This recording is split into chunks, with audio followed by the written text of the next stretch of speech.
In this problem, we've got a loop of wire with a radius of 20 centimeters, and it sits in a magnetic field that points perpendicular to the plane of the loop of the wire. And so we're asked a few questions where we have to apply Faraday's law. So the first one asks, what's the induced EMF around the loop when we're at the moment in time t equals 12 seconds? So there's a graph of the way in which the magnetic field is varying in time. So Faraday's law tells us that induced voltage is equal to negative. That negative sign is for Lenz's law. We can put an n here. So if you had multiple numbers of loops, each loop would contribute to the induced voltage. In this case, n equals 1 since it's a single loop. And then multiply times d phi dt. We're talking about magnetic flux.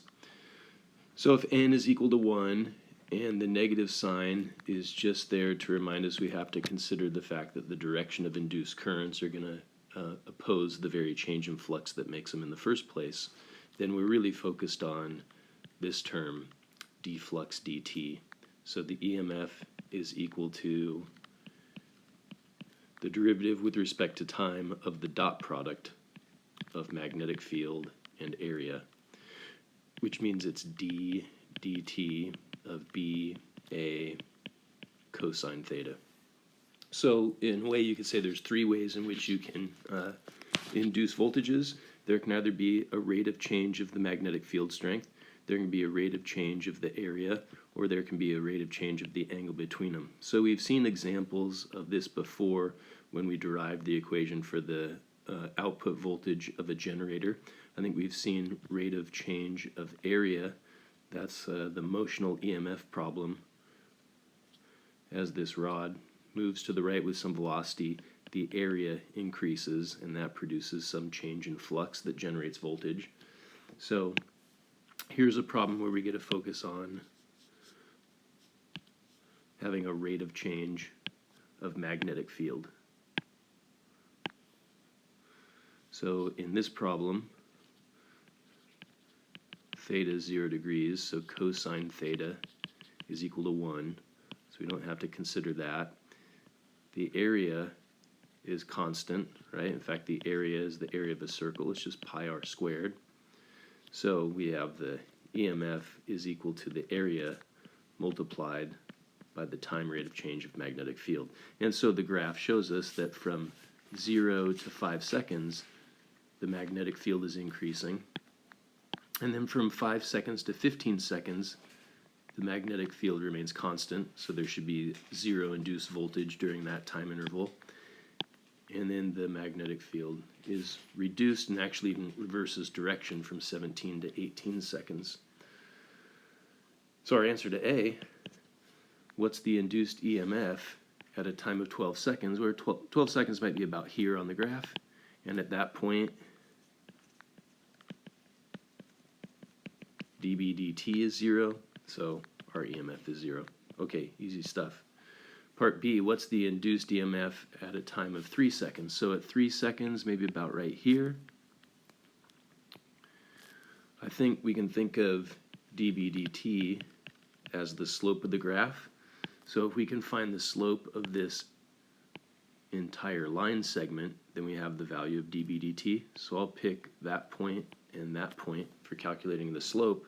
So in that way, dB dt, our slope, is equal to 0.04 Tesla divided by 5 seconds, which gives us 0.008 Tesla per second. So if we want the induced voltage, we have to multiply the area times the rate of change of magnetic field. So we have pi r squared. The radius was given as 20 centimeters. So pi times 0.2 meters squared multiplied by 0.008 Teslas per second. Now notice we're going to get a Tesla times a square meter. That's a Weber. And then per second. So we're going to have some number of Weber per second, but we know a Weber per second is a volt. So dimensionally the equation's working out. If you grab a calculator and double check my work, I think this computes to an induced voltage of pretty much 0.001 volt, or we could say 1 millivolt. Let's look at the question part C. The resistance of the loop is 25 milliohms. What's the magnitude and direction of the induced current at a time of 17.5 seconds? So 17.5 seconds is going to be about there. Now, the slope of that line segment of the graph is the same as the slope of that line segment. So I'm going to use this point and this point in order to calculate the slope and get the magnitude of dB dt. So rise over run, 0.04. Let's see, in this line segment goes from 15 to 17, so that's 2 seconds. So for part C, if the induced voltage is area times dB dt, it's pi times 0.2 meters squared, and then this is 0.04 Tesla in a time of 2 seconds. You see that? Yeah, it goes from 0.04 down to 0 as the time goes from 15 to 17 seconds. And I know we're asked about 17.5 seconds, but you see that the slope of the line segment from 15 to 17 is the same as the slope at 17.5. So this computes to an EMF of about 2.5 millivolts. But we were asked for the current, so we use Ohm's law. And Ohm's law says the current should be the voltage divided by the resistance. So 2.5 millivolt divided by 25 milliohms gives you a result of 0.1 amp, or if you prefer, 100 milliamps. Now the direction, what's the direction of that? So at 17.5 seconds, let me clean this up a little bit.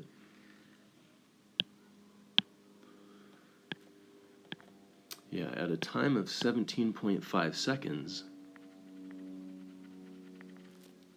the field has reversed direction, so we see all the X's drawn here. And I guess that implies that from 0 seconds up to 5 seconds, this field is becoming stronger and stronger, pointing into the page. And then it remains steady, and then the field that points into the page continues to point in but becomes weaker and weaker, and then gets to 0, and now it starts to point out of the page and gets greater and greater. So here the current's still pointing in, here the current's pointing out. And so if you have a magnetic field that's pointing out of the page and becoming stronger and stronger, then the opposition to that would be to create some magnetic field that points into the page to cancel it out. So if you use the right-hand rule and pointed your thumb into the page, then you'd see your fingers curl around this way. So at 17.5 seconds, the direction of this 100 milliamp current is clockwise.